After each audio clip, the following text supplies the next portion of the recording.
Olá a todos, bem-vindo ao meu vídeo aula. Eu vou falar aqui sobre o capítulo 7 da obra Anatomia do Estado de Murray Newton Rothbard. Esta obra aqui é da editora LVM e vocês encontram facilmente na internet como no site da Amazon.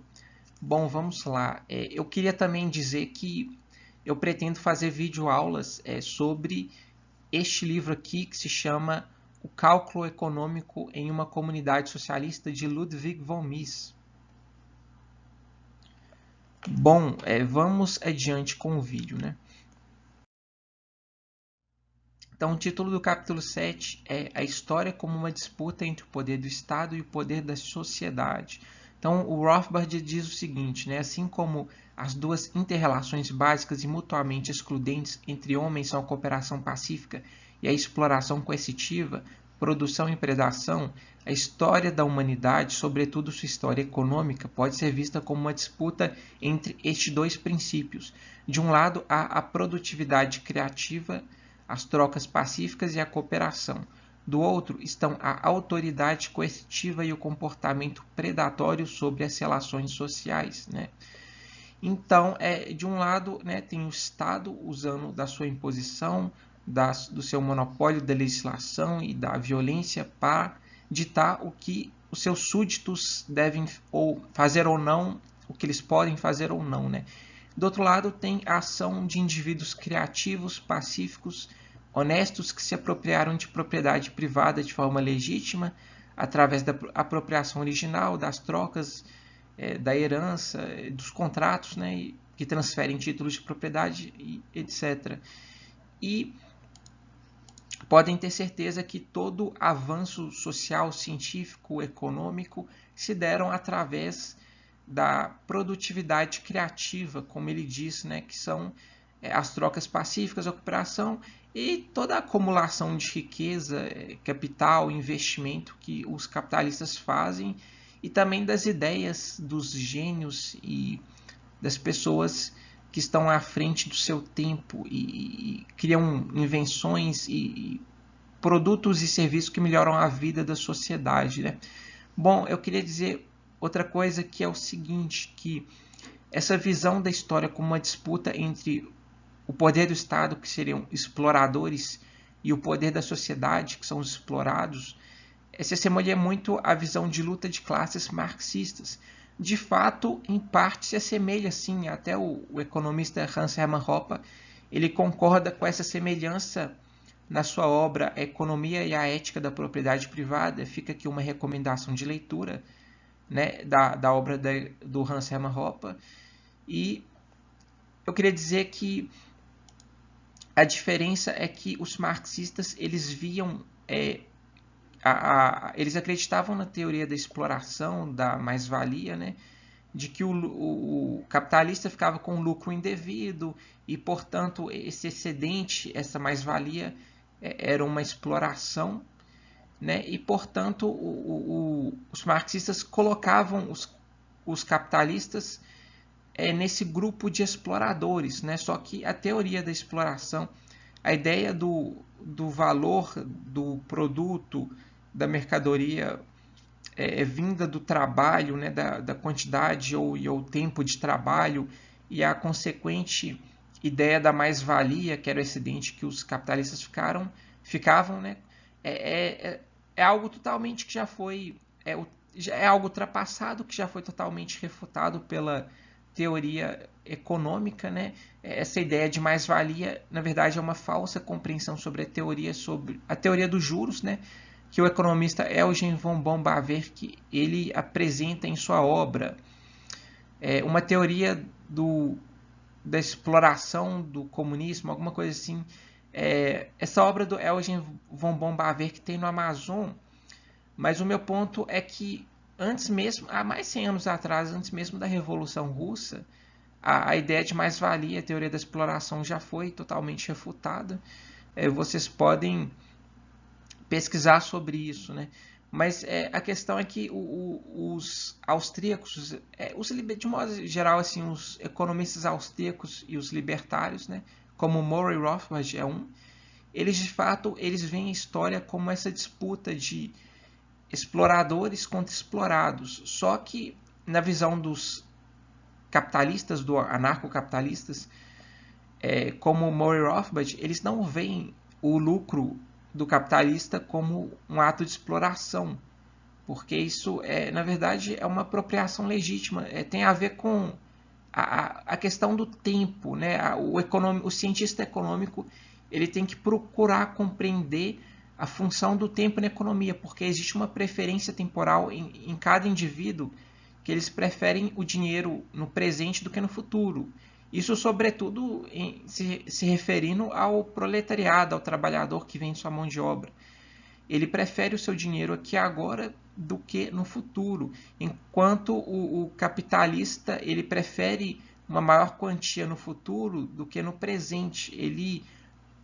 A preferência temporal do capitalista é mais baixa, ele prefere poupar agora e fazer investimentos, né, para colher frutos futuros. Então, assim, o lucro tem a ver com a compreensão sobre os juros, e é algo totalmente legítimo. Vocês podem compreender isso tanto com o economista Bombardier quanto o Hans Hermann Hoppe na obra Economia e Ética da Propriedade Privada, né?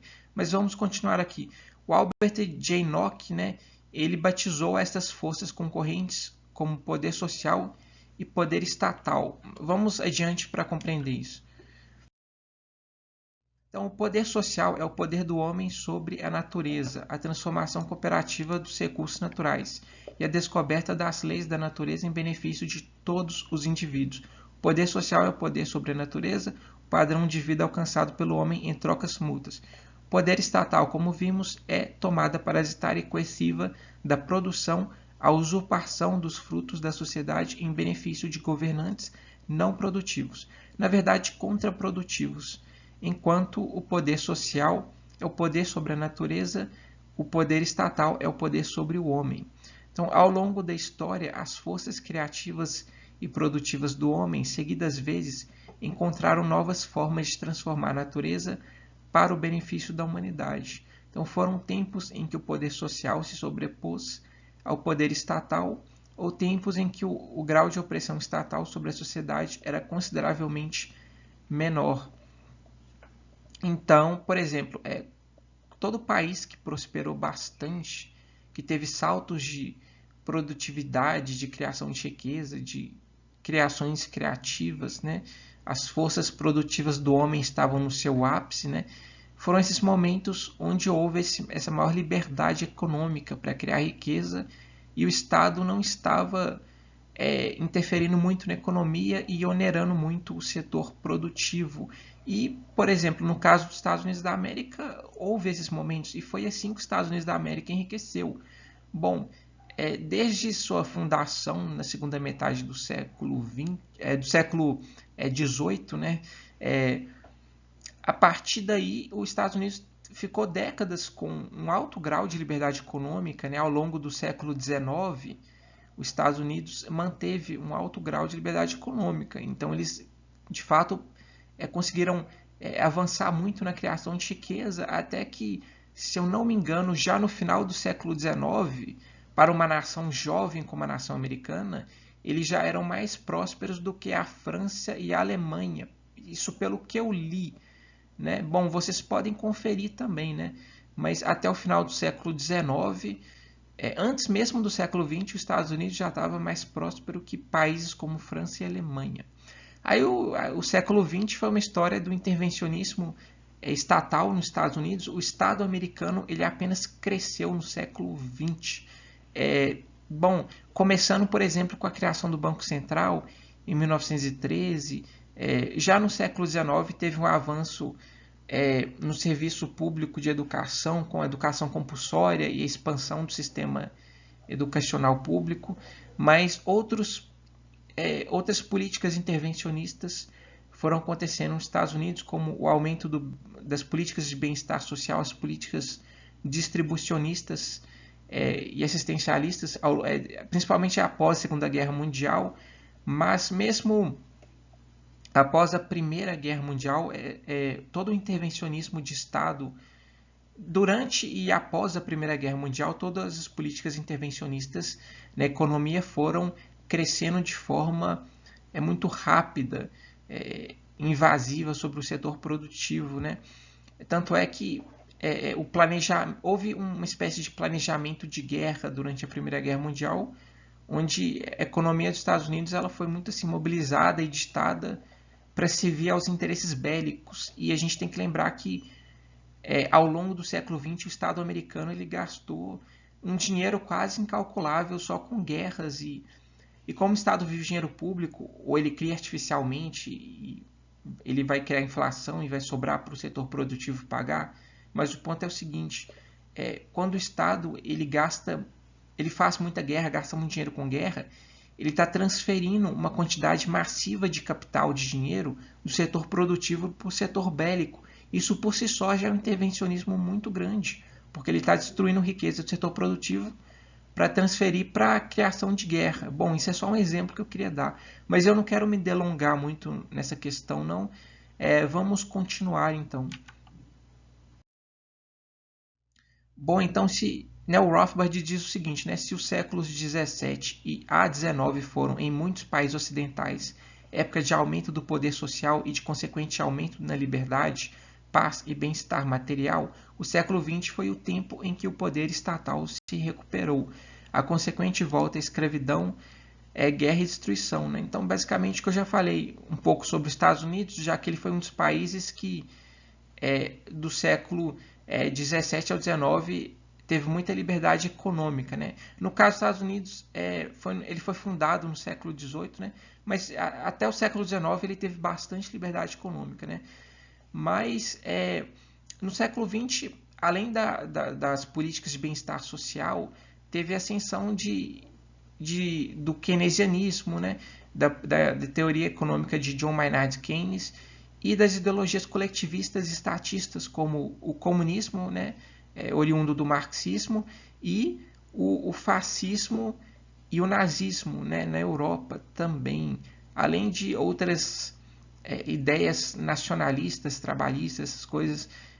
Sobretudo a Primeira e a Segunda Guerra Mundial, eles induziram, incentivaram muitos os estados europeus, sobretudo, a adotarem planejamento central, intervencionismos na economia e etc. Né? Bom, vamos ver o que o Rothbard diz aqui embaixo. Né? Ele diz, no século XX, a humanidade enfrenta mais uma vez o virulento reino do Estado agora munido dos frutos do poder criativo do homem, confiscado e pervertido para cumprir os objetivos do Estado. Então, só queria abrir um parêntese aqui para relembrar das bombas atômicas lançadas no Japão em cidades e regiões que só tinham pessoas inocentes pacíficas. Né? Tanto é que essas bombas atômicas elas foram criadas por pessoas criativas e inteligentes. Eu já li que o Albert Einstein ele participou da criação da bomba atômica e era um gênio criativo que, infelizmente, o conhecimento dele foi usado para isso. Né? Outros cientistas alemães foram usados pelo Terceiro Reich nazista para criar armas de destruição em massa ou gás para matar pessoas e coisas do tipo. E, infelizmente, no século XX, principalmente nesses períodos de guerra, a genialidade de muitos intelectuais e cientistas foram usados para o mal. Né? Então vamos continuar. Então, nos últimos séculos, o homem tentou estabelecer limites constitucionais ao Estado, só para descobrir que tais limites, assim como as demais tentativas, fracassaram. Né? Então, de todas as formas que os governos assumiram ao longo dos séculos, de todos os conceitos e instituições experimentadas, nenhuma conseguiu controlar o Estado. Então, o problema do Estado, evidentemente, nunca esteve tão distante de uma solução. Talvez novas investigações sejam necessárias, se é que uma solução final e bem-sucedida para o problema do Estado haverá de surgir. Né? Bom, vamos continuar.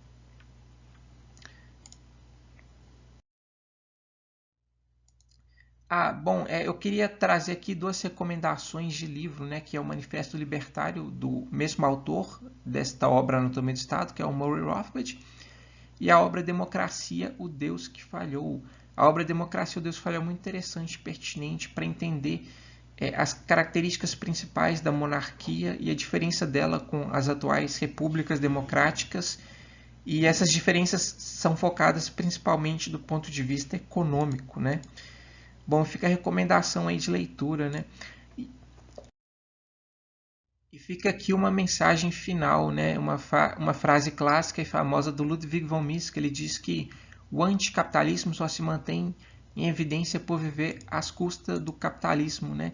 Ou seja, todos os políticos que muitas vezes são socialistas, progressistas e anticapitalistas, além de determinados burocratas e funcionários públicos, e principalmente também intelectuais, professores de esquerda de universidade pública, que vivem de imposto do setor produtivo, eles se mantêm à custa do capitalismo, porque é o setor produtivo capitalista que paga o salário deles, né? E eu queria só lembrar aqui que nas próximas aulas eu pretendo fazer vídeos sobre esta obra aqui, que é o Cálculo Econômico em uma Comunidade Socialista de Ludwig von Mises, da editora LVM. Então aí, ó. Então obrigado pela audiência a todos. Até mais.